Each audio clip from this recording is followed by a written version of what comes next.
Words can be very misleading, and the word conscious and consciousness is one of those words that is so difficult to understand.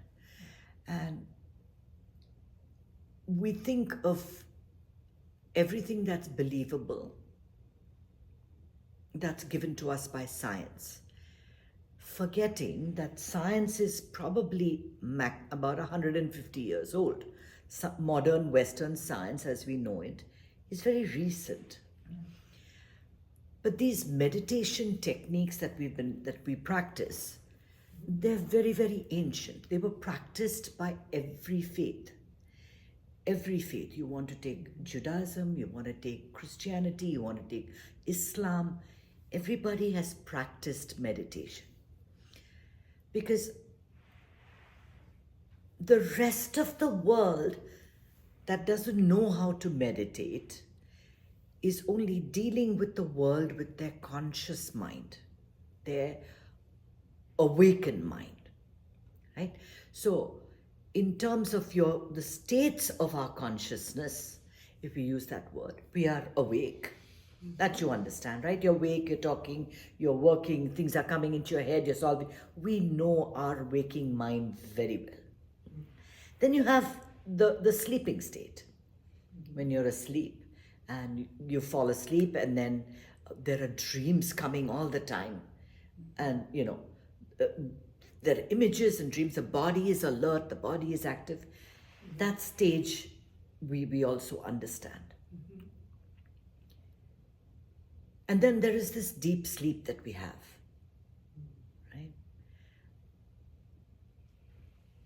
And that deep sleep, the mind is kind of turned off. We're not having thoughts, we're not having any queries. When we wake up the next morning, we know that we slept. But did our consciousness disappear?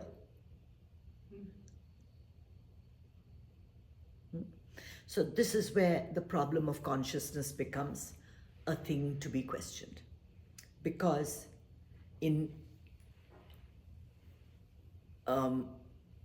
Sanskrit, we have a word called Jagriti, like the awakened state and the sleeping state. So even though we are sleeping, we are still conscious. Their consciousness has not disappeared, because it is not something that comes and goes, right? So that which comes and goes, you can call it consciousness. Then let's give a different word to what I'm referring to. I don't want to call it God, because that's very confusing, because like it's which God? This God or that God, or the Christian God or the Jewish God, so many different gods, that becomes confusing. Right? So I don't want to give it the word God. I can call it source. I can call it knowing, right? What knows everything? That which knows everything. That's kind of a good word to give it, because that's what we're talking about. So even if you're put into a coma, like when I go for surgery in a couple of weeks, I will be totally under, right? I will be totally under. And somebody will be working on this body, and I will have no awareness of, hopefully, that anything happening in this body, right?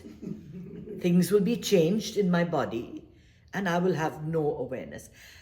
But there will be something that knows this is happening, that you're not gone, you're not you're not dead, right? You're present, very much present, right? So then that becomes the question: is the conscious mind the one that is awake? Is the conscious mind the one that is there whether you're awake or asleep? Is consciousness something in your brain that you can actually take out and keep it aside, right? So I have, a consciousness quotient of 50, then this pencil has a consciousness quotient of 1. I mean, because all things are made up of things, right? This is made out of wood. It's got a little bit of lead. We've got wood and lead in our bodies, right? We're all elements. We're all elements. So all of us are conscious. But these items here, this pencil is not sentient. And there lies the difference. It cannot feel. It cannot process. Right? We can feel, we can process, we can do things very differently from a pencil. So there is that. Are we confusing consciousness with our intelligence? We have brain connections and neural connections. So our conscious, people that have a higher level of consciousness, are you kind of mixing that up with people that have intelligence, that can process things better, remember things better, repeat things more often, right? Compared to an animal that perhaps doesn't do things at the same level. So the question one of the videos had is, when an animal looks at itself in the mirror, does it know that this is me? Or does it have the right idea that this body is not me? That I am much more, I'm beyond all of that. I am me and him and that animal and the other animal and all of it. To add to the confusion, we deal with the world with our conscious mind and we believe everything that we see, everything that we hear, everything that we taste. We take that to be real. Have you ever thought that what you make of your world could be totally different from what I make of it? Yes. That the color that you're looking at, this blue, I may not see it that way. I may see it as something totally different. When you look at water, you might feel it's refreshing, it's wonderful, it's thirst quenching. When I look at water, I might feel, oh my God, I'm going to drown. I'm going to die. I hate this water. I want to get away from this. When you are with animals, you might fondle them and love them and cuddle them and let them lick you.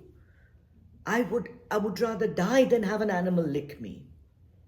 I am so scared of them. Not scared, but not familiar. Let me put it that way. Not familiar. I'm not happy with it. Right? Why is it that we all have so many different perspectives and so many different attitudes, so many fears, so much trauma? Have you ever thought of it? It does not come from our conscious mind. It comes from something that's underneath, that's beyond it, that is underneath it all, that's pervading it all, that travels with us through lifetimes. Now, how do I know this? I don't remember what I had in my previous lifetimes. I have never had a past life experience. I have never seen what I lived like. What I am transmitting to you is the knowledge of the seers, of the rishis that tell us this, and the experience that one has in our day-to-day lives from these fears, from these traumas. So when you have an experience out in this world, let's say you're caught in a fire and you escape it, but the feelings that rise in you are so overwhelming. The fear, just the desperate fear that you're going to die any minute, that fear is so strong in you. It gets the emotion and the thought become one. This is called an impression, right? But that impression, your conscious mind does not like to deal with. It does not like to deal with, because as soon as that impression comes up, then there's this whole host of other stuff that's coming. So your mind is telling you, no, that's not good for you. Let's push it down. Let's push it down. Let's back it away. Let's put it somewhere safe. That's embedded into a level that's much lower. So you have not dealt with it. That means that the next time you look at anything burning, this thing that's embedded is going to pop up into your conscious mind. And then, like a wave, the pain is going to come.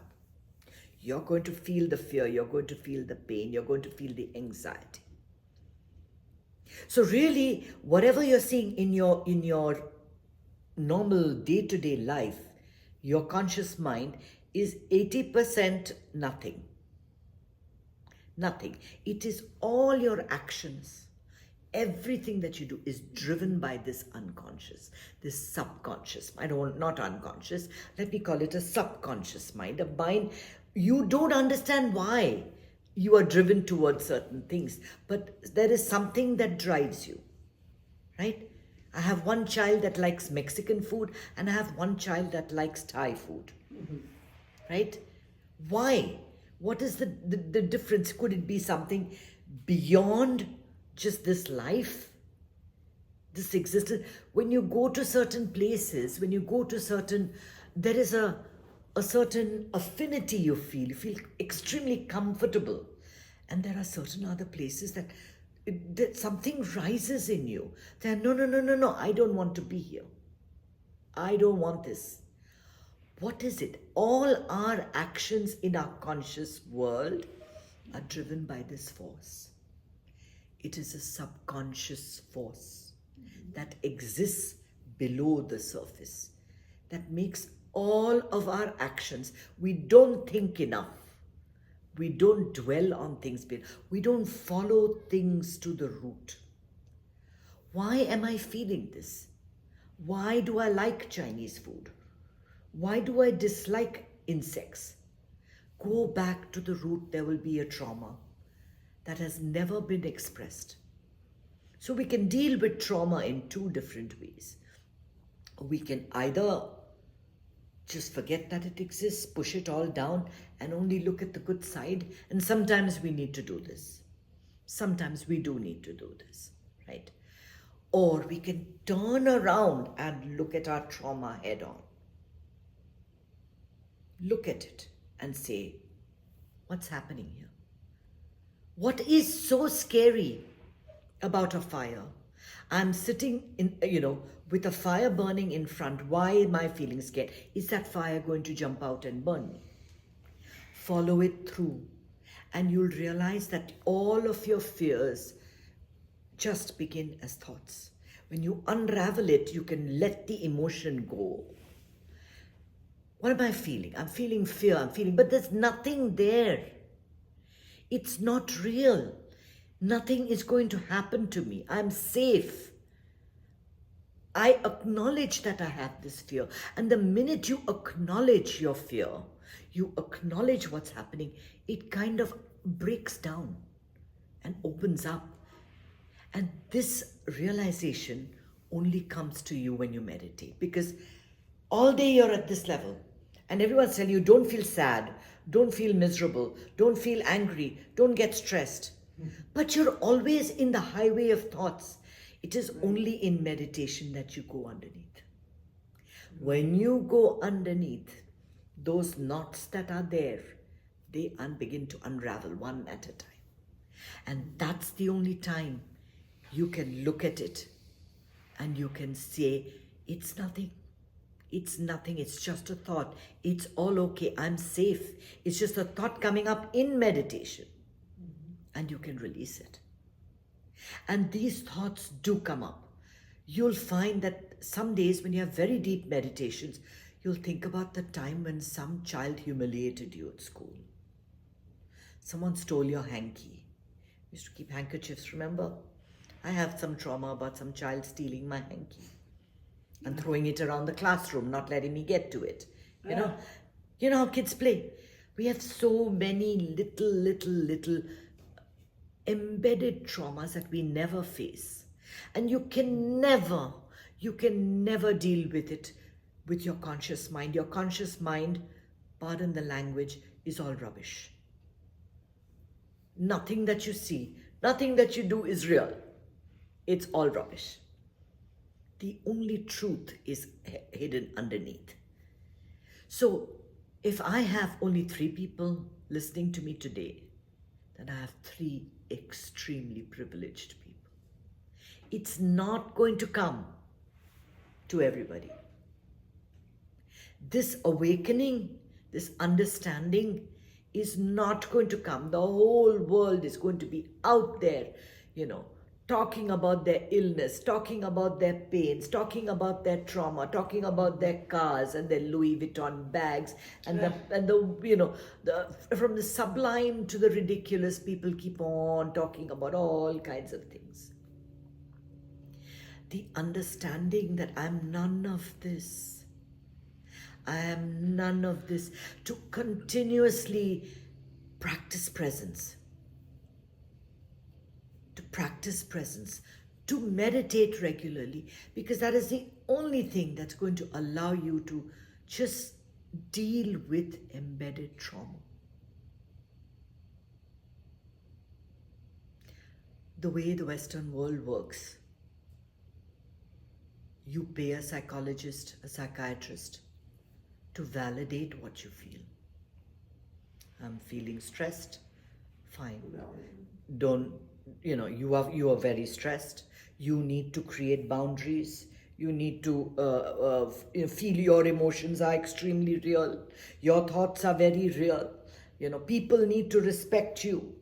You need to have your space, right? What am I telling you?